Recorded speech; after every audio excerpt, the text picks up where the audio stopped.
Good morning, everybody, and welcome to this week's episode of A Different Perspective. I am Dr. Shane. And I'm Dr. Courtney. We're very honored to be here today, filling in for Dr. Patrick. As many of you may know, his oldest daughter, Faith, got married on Thursday to Dr. Devin. So huge congrats to both of them. Yeah, and both families. Yep. Super happy for both of you. We got some sneak peeks of some pictures yesterday I saw. So good, so good. I'm excited. We're excited to see the rest, very much so. While everybody's in Hawaii, we're still here in Wisconsin, filling in. We got 15 inches of snow, right? Yep. We're doing great. We're doing fine. We made it here. Weren't sure we were going to make it. We couldn't make it out of our driveway on Thursday, but we're here. We're ready to roll. So here we go. So for those of you that don't know who we are, we're a husband and wife duo, and our Wellness Way practice is in Osseo, small town Osseo, Wisconsin. And we have created our dream practice and an amazing team with us. Our practice is loaded with families of all ages, lots and lots of kids, lots and lots of pregnant moms. We've got a massage therapist. We have another associate doctor, Dr. Alex. And we just brought on like IV therapies like Nicole is doing here. So we're really excited to continue this Wellness Way journey because we've gone through it ourselves personally, and now we're able to give it to all of our patients in need. And we were really introduced to the Wellness Way and Dr. Patrick back in school. We went to one of his hormone connection talks. Many of you may have seen that hormone connection talk. So good. It is. And we went to that talk, and just like all you watching here today, it changed our life. It just makes so much sense. The Wellness Way in a different perspective just makes so much sense. And I think this came at a really crucial time for us because we were in the thick of it at school. Chiropractic school is not easy, and stress was at an all-time high. Both of us had our own health concerns at that time. I had some different digestive issues. I had some unexplained diarrhea, unexplained brain fog. I was starting to gain some weight. Courtney had her own things going on. We're doing everything right, like what we're learning in school, until you see Dr. Patrick use testing and explain this is how your hormones work, and this is how, as a chiropractor, I'm able to address all 3 T's, which we're going to dive deep into today. It was just really inspiring. After we attended that talk, we applied everything to ourselves, and like Shane said, it was life-changing. I was having like daily migraines. I was wearing sunglasses to class because you couldn't miss. I had terrible periods after being on birth control for 10 years.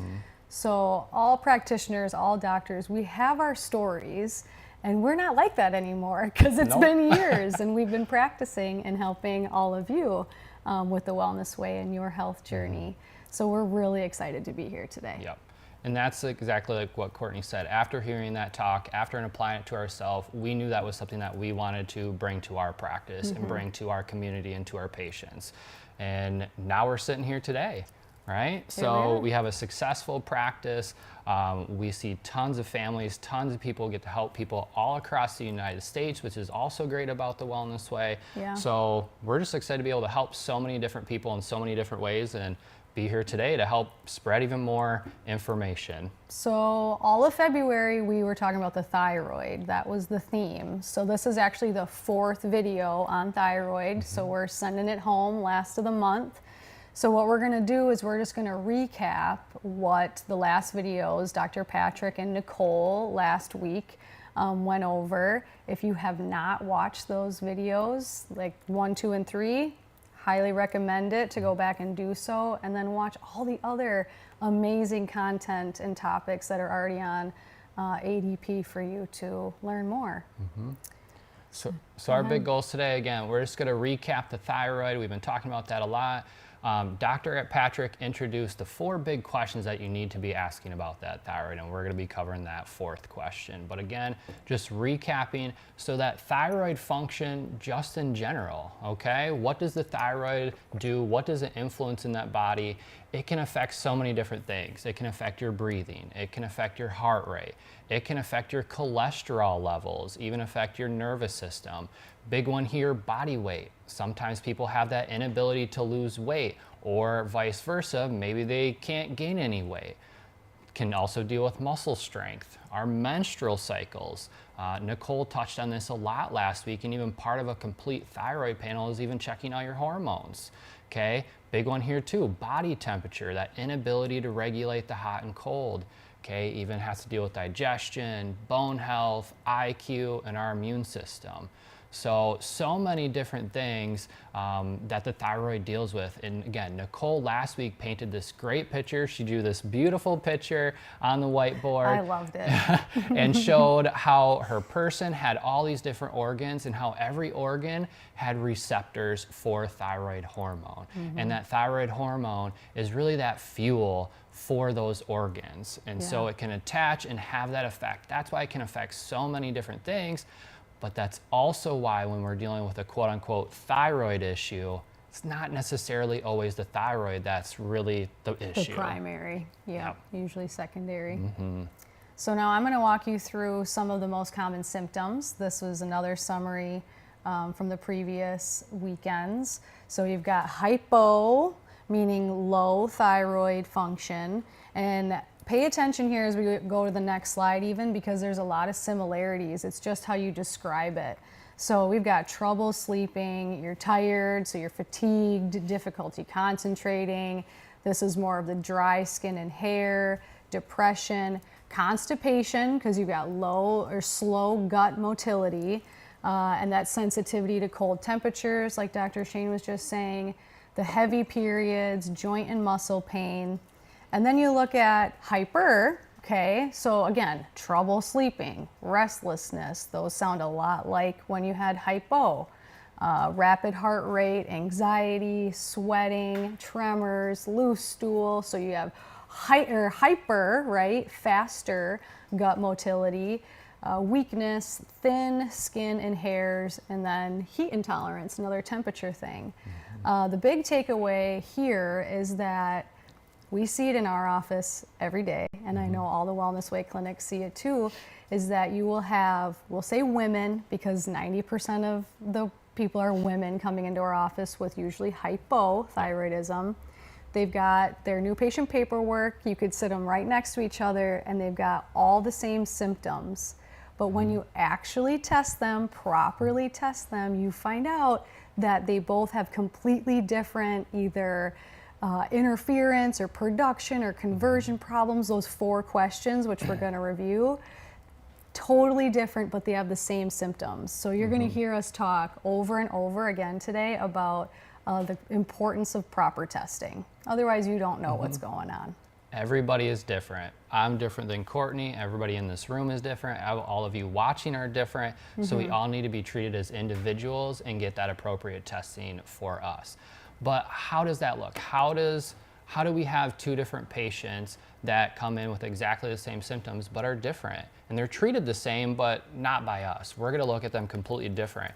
And that's by looking at what the thyroid cycle looks like. This is a big kind of feedback loop. And so we've learned this the last couple weeks, but how we start is the brain will send a signal to our thyroid, telling our thyroid, okay, thyroid, make thyroid hormone. It makes that hormone travels to the body, travels to that organ, has its effect on there, and the body and that organ tells our brain, hey, do we have enough? Do we not have enough? And it'll send that signal back up, and that loop will just keep going. So now we have this system that can upregulate or downregulate how much thyroid hormone that we need.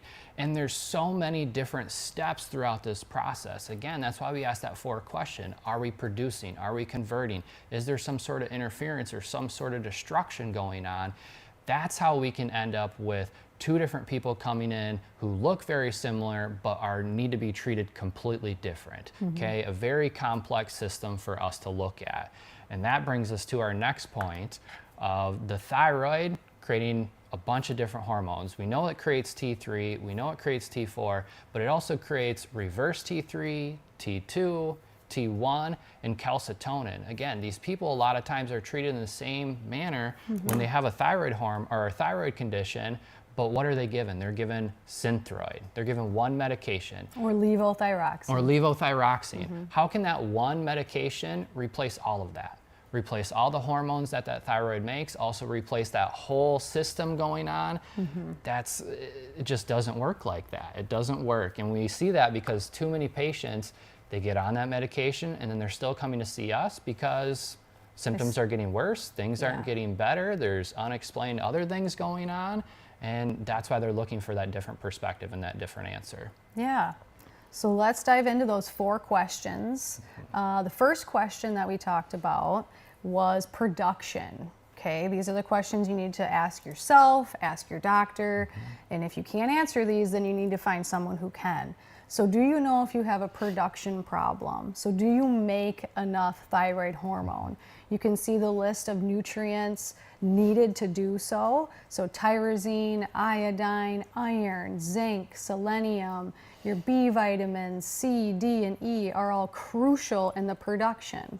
But maybe that's not your problem. Maybe you have a conversion problem. Now we're at question number 2. Do you convert T4 to the active form of T3 so your body can actually utilize it? That's a great question. And you need nutrients for that too. Similarly, selenium, iron, now we've got glutathione and zinc on the list. The third question there is destruction. Is there any autoimmune triggers going on? Truthfully, it's estimated that this is a big range. You'll see 23.5 to 50 million people are affected by an autoimmune condition in the US. Those came from articles that Dr. Patrick talked about on the previous Saturdays, so go back and watch those. And really, the cherry on top is that autoimmune disease is one of the leading causes of death in women ages 15 to 64. I mean, that's a big deal. So if you've never had autoimmune testing done to see if that's going on and that's an underlying thing, obviously we don't guess, we test. So that's what we do, and we highly recommend it because you're talking 1 in 6, 1 in 7 Americans are having this as part of their problem with their thyroid, and it plays into everything else, right? But today we're focusing on interference. We're sending it home, finishing that last question, number 4.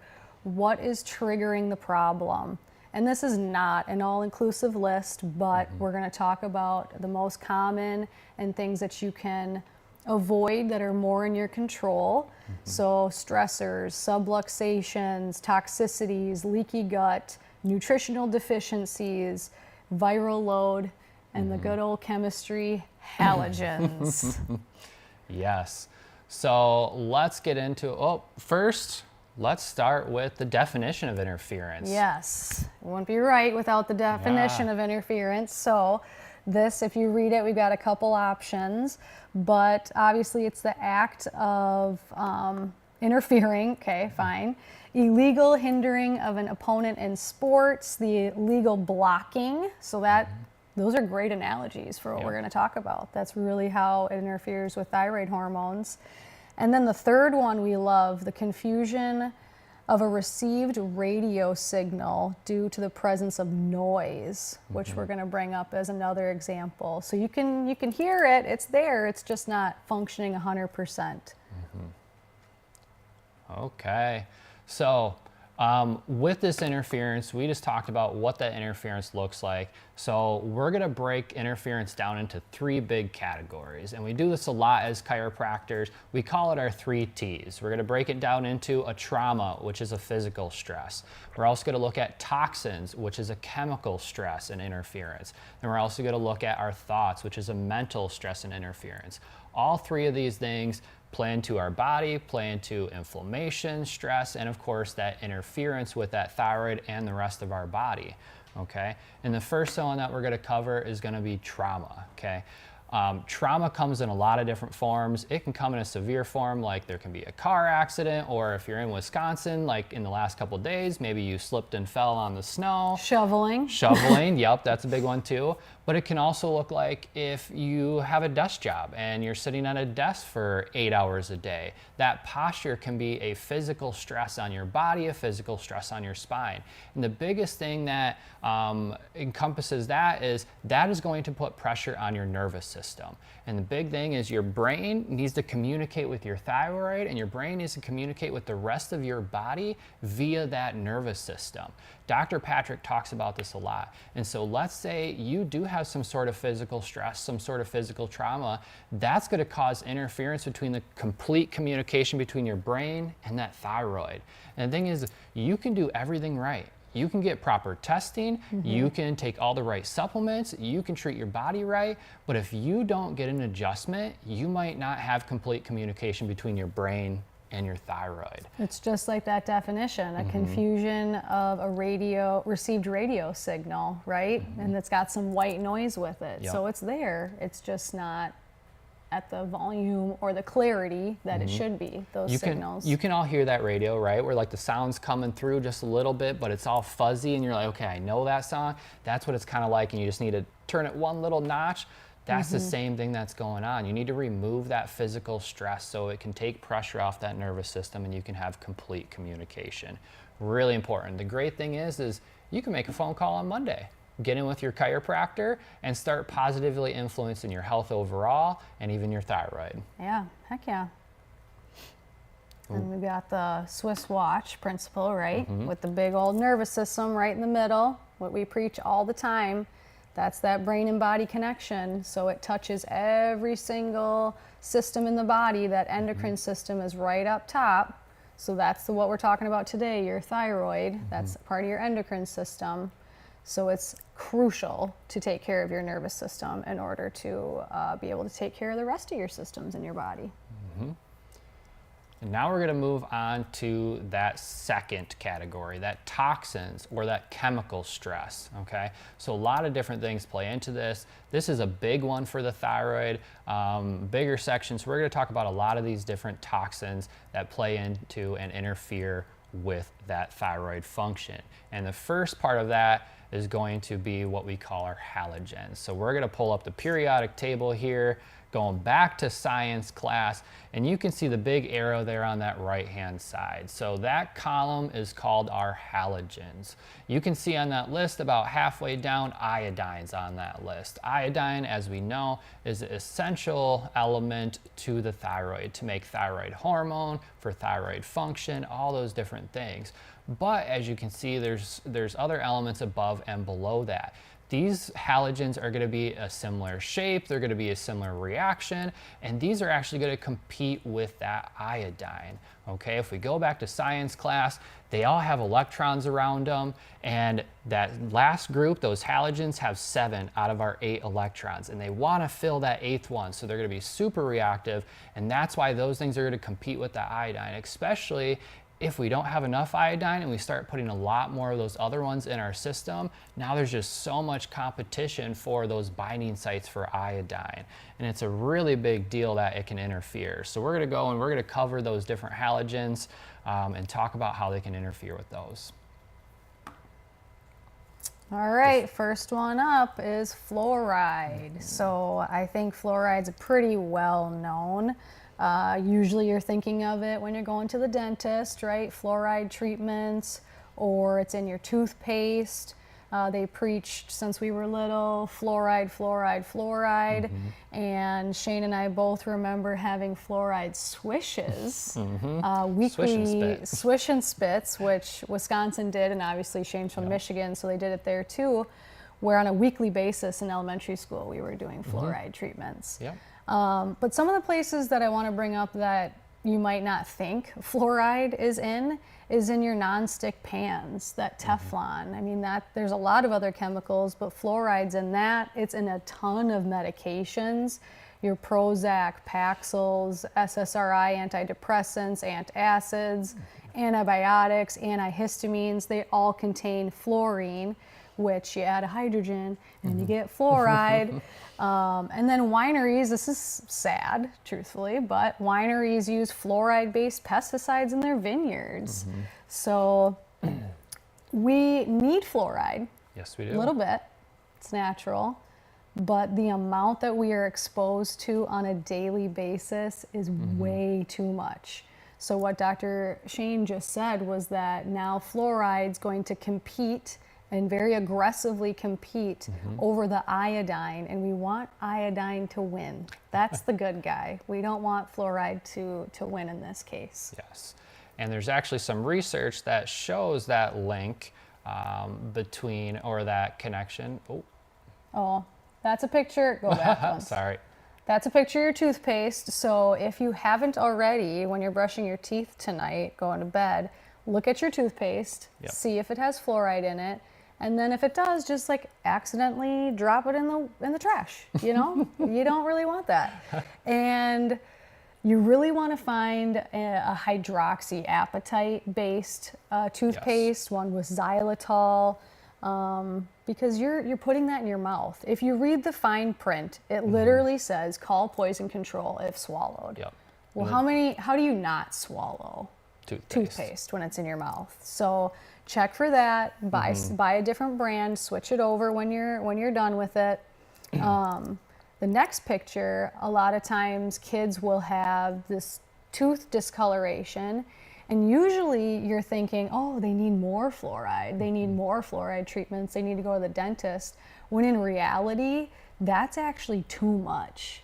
That's actually too much fluorine. And that child also has an upper lip tie, but that's like a whole nother It's a different talk. story.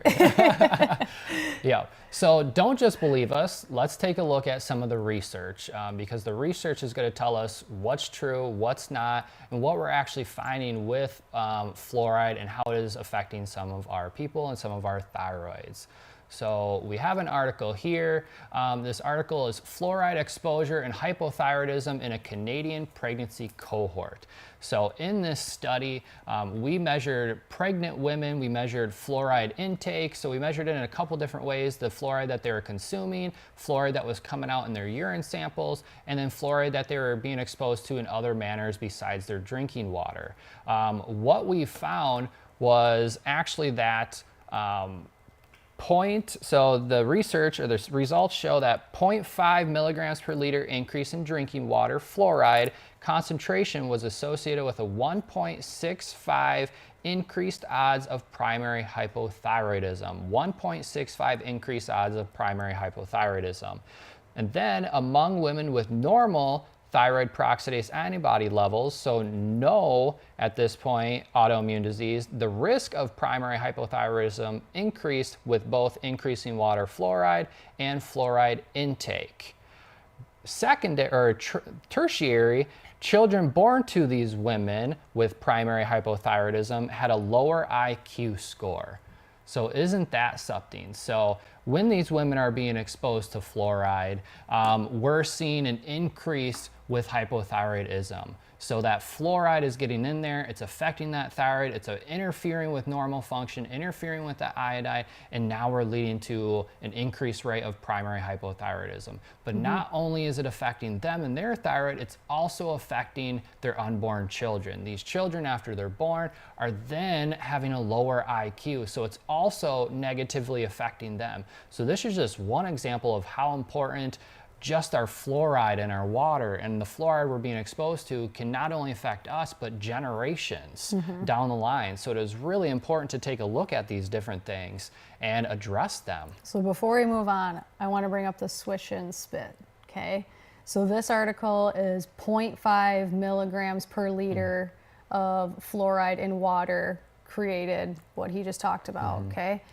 The swish and spit program, when I was researching it, and I should have had it here in Wisconsin, your town qualifies if you're at 0.7 or lower.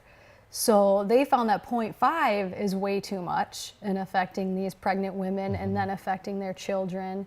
Yet as children, we were already consuming 0.7 milligrams per liter of fluoride in our water and doing fluoride rinses after. getting more. So I don't know what that tells you about us. And that's not including our toothpaste, and that's not including anything else that we're getting it from. So many different sources, and that's why we're teaching this to you today. It can be in your cookware, it can be in your medications, it can be in all these different things. And so this is the biggest thing to understand. There are so many things that are out of our control today. And the things that are in our control, those are the things that we need to start working on. Chipping away one thing at a time. Maybe we get a cast iron pan soon and we throw away those other ones. Stainless steel. Stainless steel. So there's a lot of different options out there, but that's our biggest advice is take one thing at a time. That's how we did. As we ran out of something or as we went to the store, we bought one thing that was new to replace something old. Okay, try to get something better, something healthier for us, just started slowly chipping away. And that's really, in our opinion, the easiest way. We were also broke college students at the time. Yeah, we were students. So we really understand the financial, you know, commitment that this takes to switch everything over and do your testing, but we made it happen as students, so. You have to make it a priority. Worth it. It was. So worth it. Okay, the next one, bromine. Okay, so that's in that same list of halogens. It's very, very competitive with iodine, just like fluoride. This is actually the bully of the halide group. And this, again, comes in a lot of different names, a lot of different forms. So brominated flour is a dough conditioner called potassium bromate. Then you've got methyl bromide, which is a pesticide mainly used on strawberries. And then you've got your soft drinks. So America's favorites, here they are. Your Mountain Dew, your Gatorade, your Sundrop, your Squirt, Frescas, and other citrus flavored sodas in the form of brominated vegetable oils, so BVOs. And BVOs are actually banned in nearly 30 countries, including Japan and Europe. Because the research shows that they're, well, basically what's in a flame retardant, and it's a chemical. So they've seen memory loss, skin issues, nerve problems. And then there's more medications. So just like fluorides in medications, you've got bromine in medications, some inhalers and anesthesia agents. Then you've got the fire retardants. So those are in your fabrics, your carpets, your upholstery, your mattresses. You can probably come back to me because we can all probably close our eyes right now, or either way, yeah, we can close our eyes because smell is like the most memory form. Like you smell like the new carpet smell or the new sofa smell, or you walk into the mattress store and it's that smell. We used to think like, oh, this is good, this is clean, or the new car smell. And then now the more you know, you're like, that is not good. That is a lot of chemicals that you're inhaling. And there's such a thing as off-gassing, meaning that when you buy brand new couches, carpets, mattresses, it needs to breathe. Those gases will start to come off of it. So we tell our patients that if you can't afford the organic mattresses and all the fancier things, you need to let the new stuff breathe. 48 to 72 hours at least in your garage, if not outside, because you really don't want that smell. It's not a good one anymore. And speaking of a specific example, literally just last week I had a new patient that could not figure out what caused her health to change because she reduced a ton of stressors. She had done some testing with a different clinic, but now she just couldn't figure it out. So obviously, who does she go to? Wellness Way doctor. And we start to dig. But all I had to ask her was, okay, what's your environment like? And she was so excited to tell me that they moved into their dream home. It's all newly furnished. And I want to be excited, but then I also have to tell her that very well could be what changed. And here she's thinking, I'm less stressed. This is like the best time in our lives. I'm doing all these things, but it's just the chemicals. It's just the chemicals that you're surrounded by. So we've had many examples of that. I remember even we had a family too that followed everything to a T, and they were traveling across the country and all kinds of different things. And again, same thing. We just, okay, well, we tested him, and I was testing the guy and testing his testosterone levels, and his testosterone levels dropped. And we were like, what is going on? Like, you're doing everything right. He's taking all of his supplements. He's working out. Like, he's fasting. Like, this guy is a man, but how did his testosterone levels drop by almost 100 points in 6 months? Well, then we figured out, okay, well, they just moved into a brand new house. Brand new spanking house that was built, brand new mattresses, brand new couches. That through COVID, they had been just traveling, so they were just in a camper and a truck, and they decided to land in Texas, and that's when they bought this house. So brand new everything.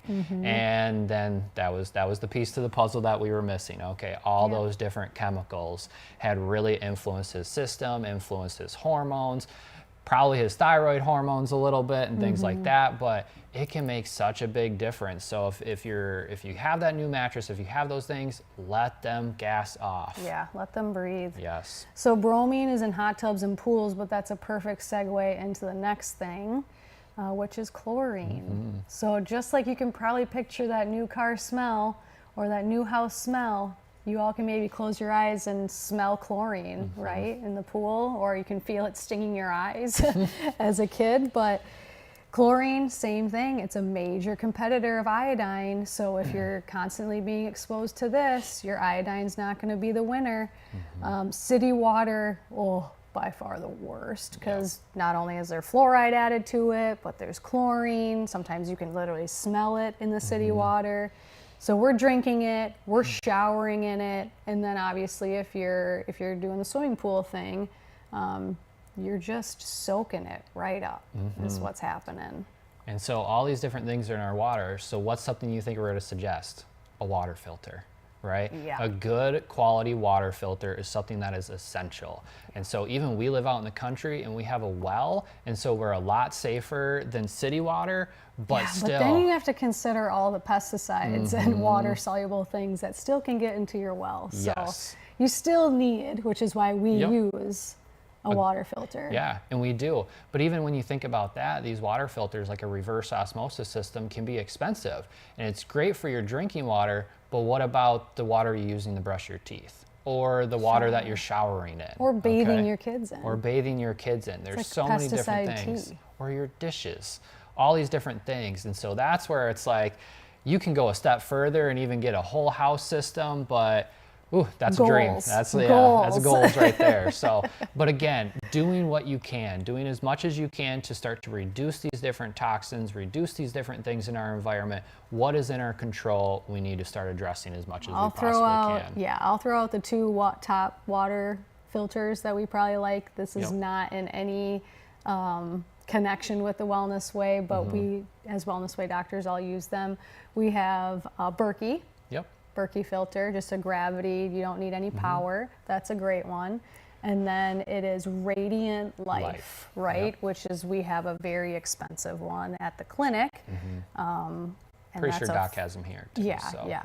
And they're like, what, 15 step? 14 stage. I mean, the best of the best. So Radiant Life and Berkey.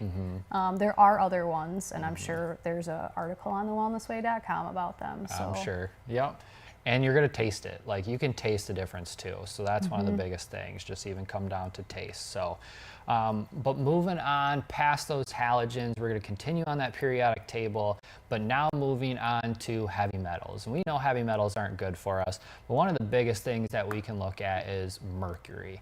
Okay, we know mercury isn't good for us. I remember my grandma telling us stories about breaking open the thermometer and playing with mercury on the table and things like that, but then they banned it, right? Because mercury isn't good for us. But how is it not good? People just know that it's not good. Well, one of the ways is that it can actually influence our thyroid in a negative manner. So we can see here, there is a negative association observed between mercury and thyroid hormone levels, which are consistent with proposed mechanisms for mercury toxicity, in which mercury accumulates in the thyroid and reduces iodide uptake at the sodium iodide symporter by binding to the iodide. Okay, so that mercury gets in our system. It actually can go into that thyroid. It can start to interfere with the thyroid and interfere with that iodine. Again, that iodine is so important. But we can just see there that research shows that mercury poisoning is going to interfere with that normal function of the thyroid and start to lead to different things, lead to different autoimmune diseases and everything like that. not only does the mercury interfere with the iodide, but it's also going to interfere with selenium. Selenium, we saw, was super important in many processes. One, it's going to be important in that production process like we talked about, that question 1, but it's also important in that step 2 of that conversion. That selenium is used to make selenoproteins in that thyroid, also used to make different other components in that thyroid. There's a glutathione specific to just the thyroid, so it's going to be helping making that. And it's just great at reducing free radicals. So selenium, as we've talked about, really important. And that mercury, again, is going to interfere with that. So that mercury is interfering with the thyroid in multiple ways. So very important to start to reduce that. And when we talk about what are some sources of mercury, okay, I talked about those thermometers. That's not an issue these days, or very little. Other ways are fish. So this is where quality of fish is really, really important. That's even why they recommend pregnant women not eat certain kinds of fish that are going to be heavier in that mercury levels. But did you also know that your old metal fillings in your teeth are nearly half liquid mercury? So half mercury, half a combination of silver, tin, and copper. Okay, so there's mercury in these teeth. It's really interesting. There, if you go to YouTube, there's actually a video called the smoking tooth video, and you can watch this video. And they take a tooth. Okay, they take a tooth and they actually rub it, and they put friction on it, they put hot and they put cold on it, and you can watch the mercury vapors come up off of it. Okay? It's scary. It is scary, and it's mercury. Yeah. And so all day long, whether you're just sitting there, whether you're eating, whether you're drinking your cup of coffee, that mercury vapor is coming off, you're breathing it in, you're ingesting it, and now you're getting interference. You're getting heavy metal in your system, okay? I have them in my mouth. I'm saving up to get them removed. A lot of people do. Pretty pricey. It is. A lot of people do get them removed. Thankfully, a lot of dentists these days, I highly recommend everybody look at getting a biological dentist if you do not so already, but they're going to start using those more natural forms. They're not going to use mercury fillings. They're going to do things differently. So there are better options today, but there are still dentists using those mercury fillings, which is just blows my mind that it is still a thing today. We know that, but it is still getting used. Should we show them what it looks like to get them taken out? Let's take a look at what it looks like to get these out. That's what it's going to look like. That's what the process looks like. These dentists are basically in hazmat suits. They don't want to breathe in that mercury, but they're willing to put it in your mouth. That's in your mouth, and that's the extraction process and what that looks like. I don't know about you, but that's kind of scary to think about. I know, you're going to have to do that. I know, I am going to have to do that. I'm excited, but I'm also not excited about it. But I know it's something that I need to do for my health down the road. And they literally put like a huge vacuum like, up to your mouth. So you got a big vacuum and everybody's in hazmat suits. Yes. We saw somebody getting them removed at our biological dentist one time. And your dental health plays into your overall health so much. We see that in our practice every day. Just like the new home, that new car smell, we see the same thing in our practice with our patients. Sometimes patients' health just take a turn and we don't know why. And then we uncover maybe they had some sort of dental procedure. Maybe they got a filling, or maybe they got a crown, or they got something like that. A root canal. And then all of a sudden their health goes downhill. They have headaches. They have all these different things because of all the toxins that are being put into their mouth, being put into their system. You can't tell me if you're getting a feeling that a little bit doesn't just even sneak out and get down there. So it's a big, big deal. I even had patients just a couple weeks ago who actually had all of those fillings removed. They had dentures put in. Beforehand, they had migraines on a weekly basis. They got all their teeth like removed. Yeah, they got all their teeth actually removed. Yep. So they were coming to us for weekly migraines, all kinds of different issues. No matter how much we adjusted them, no matter what we did, they could not get better. The life-changing thing for them was actually getting their teeth pulled out because they were just so bad. They were actually Amish. Infected, just terrible. But imagine all that bad bacteria, all that nasty stuff, just constantly swallowing, constantly getting in your system. So he actually had all of his teeth removed, had veneers or dentures put in, migraines are gone. Yeah, migraines, feeling great, gone. so much better. He hasn't been happier in his life. That was one of his best moves. But that's just how much your oral health can play into anything. That's how it interferes. That's how mercury and infections and all that stuff is an interference. Yep, 100%. And you think about it, almost everything you put into your body goes through your mouth. So it's really important to keep your mouth and your oral health in a good place. So we covered a couple different halogens, we covered some heavy metals. Now, what else can get stuck in our thyroid? What else can get into our body and start to affect our thyroid in a negative manner and even start to trigger some autoimmune disease? The next big thing is going to be viruses, okay? Viruses, it's something we've talked about a lot over the last couple years, but you can have a lot of interference with the virus. What we've learned about a virus is that a virus actually needs a host cell. Well, what if that cell is your thyroid? Now that virus is going into your thyroid, it's in that thyroid cell. Now it has this chance to start to multiply, okay? And if it multiplies, then it's going to start to get into more cells. But you can imagine it's in that cell, it's going to start interfering with things. But what does your body do? Your body's amazing. Your body's so smart. It goes and it actually tries to get rid of that virus, okay? But how does it do it? It has to sacrifice the cell. It has to sacrifice a little bit of that thyroid to get rid of that virus. That's not the wrong thing to do, is it? It's getting rid of that virus so there aren't further problems. What is that called though? That's called autoimmunity. That's destruction, okay? But you need to figure out why that destruction is happening. That virus could be a major part of it. And so big viruses are like Epstein-Barr virus, okay? Yeah, that's most common. That's the most common. So if any of you had mononucleosis. Even if you haven't had symptoms, it's like 90% of us have been exposed to mono. So a lot of us have been exposed to that. There's a really good chance that that might be in our system.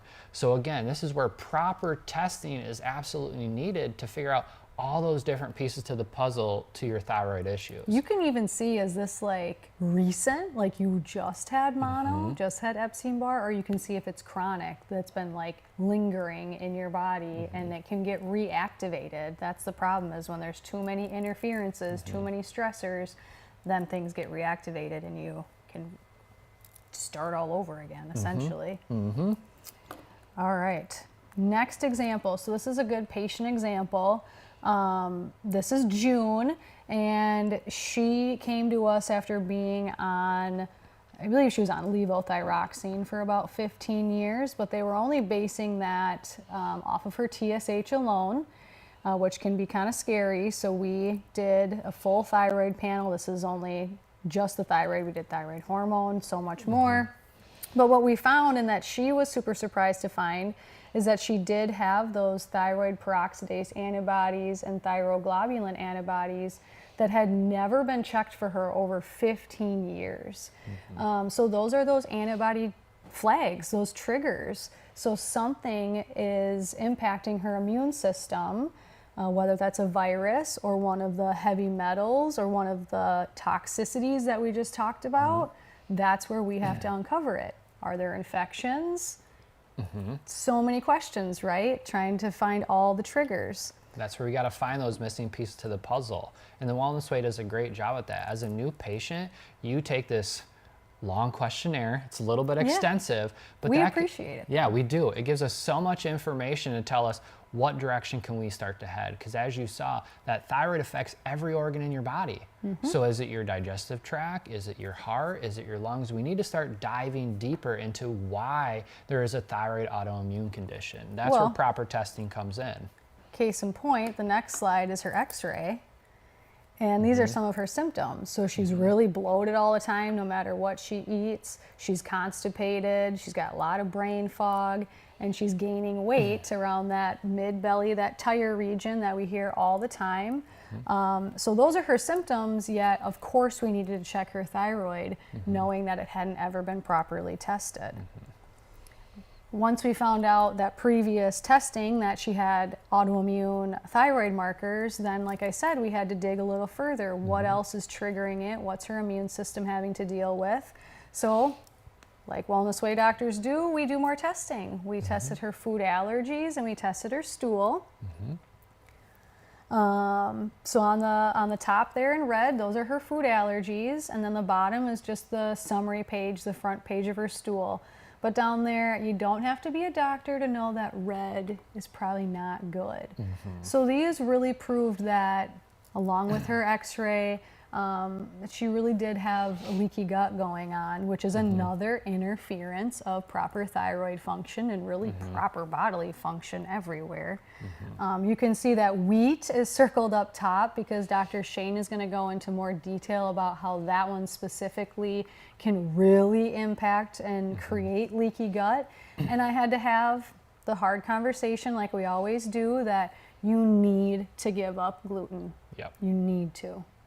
I know it's not easy to give up gluten, but it is possible. We do it every day. We have patients We haven't had gluten in like 8 years. Something like that. And if we do, it's like on accident, and what happens? Oh, my His face fingers swells up, my fingers swell. I'm not even allergic to it. It's not not anymore. on my list. Yeah, it's not an Yep. IgE reaction. But I swell up. I do not feel good the next day. I can tell you that. And so that just shows kind of even how inflammatory just in general that gluten is, whether you're allergic or even not, or autoimmune or not. Yep. But with leaky gut being a big part of that and a big interference, let's look at some research. And what does the research actually say about that leaky gut? And so here we have an article. It says zonulin and its regulation of intestinal barrier function, the biological door to inflammation, autoimmunity, and cancer. Okay, so talking about autoimmunity, talking about the inflammation in that gut lining. The biggest part of that is to understand that with the gut, you have a nice tight junction. That's going to allow the food to go in and out in this proper manner. It's going to allow your body to regulate that how it wants to, and that is controlled by something called zonulin. Zonulin regulates what they call that tight junction. So those cells being able to have gaps or no gaps. Sometimes it needs to open to let things in or out, but that's the appropriate response. The big thing is when you start to have leaky gut, you have uncontrolled regulation of that. So now you start to have big leaks in your gut. Things that aren't supposed to get through can get through, whether that be undigested food particles, whether that be viruses, bacteria, gluten, parasites, all these different things can start to sneak through that aren't supposed to. And now they can start to make triggers and trigger that autoimmunity, trigger that thyroid, and interfere with it. And it's a big deal that we need to start looking at. And if we even move on a little bit further, we have more articles that show that. And now we're even saying that leaky gut is now viewed as a precondition to autoimmune disease. So more and more research is starting to come out on this. And the two biggest factors that we're seeing that regulate that leaky gut and that zonulin is going to be gluten, which we talked about, but also bacterial imbalances in the GI tract. Okay, so gluten and those bacterial imbalances. Big thing to understand about your gut. A lot of people know about probiotics and your microbiome. That's all the good bacteria in your gut, but more isn't better. There's so many people that just take probiotics because they have digestive issues, but it's about a nice harmony, a nice balance in that gut. You have to have a good amount of that good bacteria, but you can't have too much. And you can't have the parasites and all those other things in there. That bacterial imbalance is going to cause a dysregulation of that zonulin and can lead to leaky gut, which is then going to lead to more and more issues as we're talking about. And we can actually see here is an example of a stool test. Same lady of a bunch of bacterial imbalances. She actually has several overgrowths and infections. You can see over on that bottom right-hand side, she has multiple bacterial overgrowths. She also has multiple yeast overgrowths. These are leading to bacterial imbalances, leading to inflammation, but also leading to a disruption of even the good bacteria. There's not room. There's an imbalance there in even the good. And so all these different bacteria being out of balance is going to start to trigger that leaky gut, start to trigger that dysregulation of that zonulin, and just affect her in so many different ways. And we could even see that in the x-ray, all that inflammation that was causing. Okay. If we move on, she had one more, okay? Yeah. And as we talked about, two more, two different types of parasites as well in there. So as you can see, she had so many things going on. And a lot of people cringe when they hear parasites in the gut. It's not always a big tapeworm or anything like that, I promise. No. There could be little bacteria and things like that. Microscopic. Everybody goes to that worst case scenario. But as you saw, she had a thyroid issue, right? But what did we test and what did we find? We found she had multiple food allergies. She had leaky gut. She had parasitic infections. She had bacterial imbalances. She had yeast overgrowth, bacterial overgrowth. So many different things going on that were interfering with her thyroid's normal function and her function overall in the body. That's why it's so important to get proper testing, that if you do find even something like autoimmunity, you gotta dive deeper. It's not a life sentence. It's not, okay, there's nothing we can do about it. Good luck. No, we can do something about it. We can here at the Wellness Way. We've seen many people turn those things around, even reduce those autoimmunity, reduce those antibodies in a very good way. So it is possible. It is. It's true. Well, good. So moving on to our last T. So we just covered toxins. Now we're on to our last T, our thoughts. I'm gonna let Courtney do this one as the female. The one who's stressed out the most is that way. Okay, so last but not least, thoughts, mental stressors. So cortisol, right? That stress hormone that's released from your adrenal glands.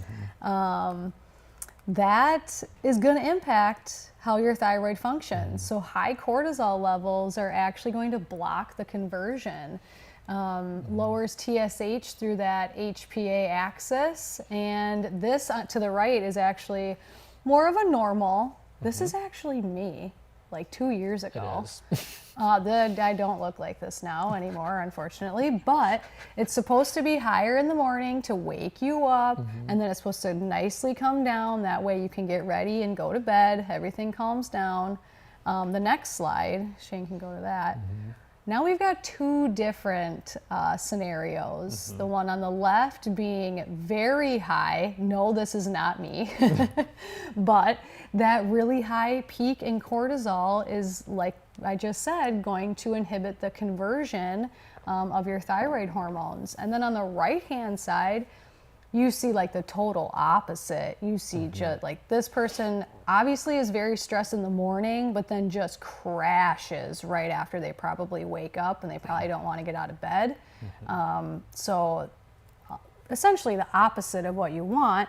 And this is where Dr. Patrick and Nicole talked about how it's so important to test that cortisol level, that adrenal sufficiency, or maybe there's an insufficiency, because that's the #1 contraindication to that contraindication to that levothyroxine and Synthroid. So just a friendly reminder that if you're taking one of those medications and you've never had your adrenals properly tested, it's time to. It's definitely time to. Just like Dr. Patrick said, Nicole said, they've never seen anybody properly tested. We haven't either. We haven't either. Yeah, that's the truth. And who says that you're supposed to?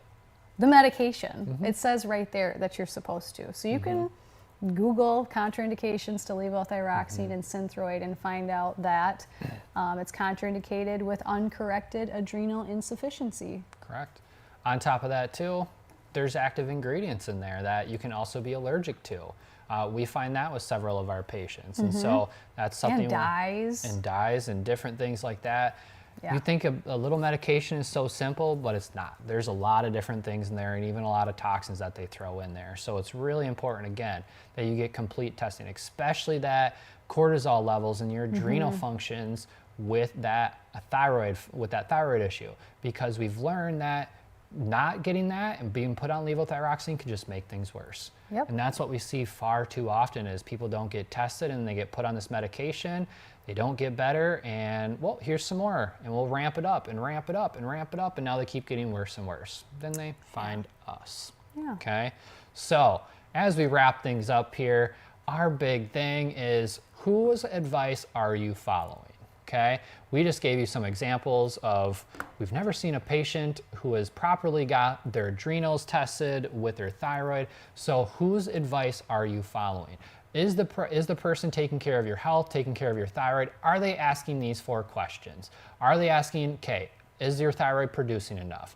Is it converting properly? Is there any destruction? And if there is, what are you doing about it? but then also what are the interferences that could possibly go? Are they teaching you life habits and different things to avoid in order to not interfere with your thyroid function?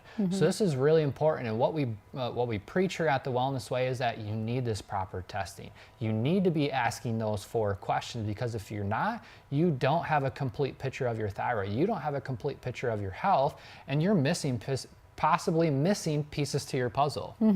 Yeah, you need that roadmap, right? We're your tour guides. We're all your tour guides, and we're guiding you on the map. We need to see the map. Without it, we don't know what to do, and we're just guessing. And that's not what we're You don't about. want that. So hopefully that was a good summary recap of the thyroid and its functions, and hopefully we covered that question 4 really well on those interferences. I do always feel like a Debbie Downer when we talk about the thyroid, because it's like, it's mind-opening, eye-opening, both, that we're just constantly exposed. Like the kids today are constantly exposed. So we all have heard it before, but the health of the United States, it's not getting better. And that's because so many of these things are in our daily routines. So it can be really overwhelming. It can be kind of depressing, because you think like the whole world is against you. But that's what you have the Wellness Way community for. Everybody wants a community where we're all in this together, and we're all trying to avoid these harmful things on our body, reduce as much stress and interference as possible, because there's plenty of things that you can't control. So we try to focus on what you can. And we're going against the grain. We know that. And so that's where the community is just so important, and thriving off of each other and just educating ourselves. That's what we need to do. Again, you need to learn lifelong habits, sustainable habits, be able to pass those on to our kids, because this environment, our world is becoming more and more toxic, and it's something that we need to change, okay? So as we're wrapping up here with the thyroid, with the month of February, we're leading into autoimmune disease in March. So I think it's a good way for us to end talking about some of that autoimmunity, talking about some of these triggers and the interference. And we hope you guys learned something today. Yeah, thanks for hanging out with us on your Saturday morning. Yeah, have a great day, guys. We'll talk to you soon. Thank you for watching. Make sure to subscribe to this channel so you don't miss a single video or live stream. Each week on A Different Perspective, we bring you the most cutting-edge information on health you won't find anywhere else. For more information on this topic, please visit our website. A Different Perspective offers life-changing information and resources to share and explore. A Different Perspective is leading a health revolution.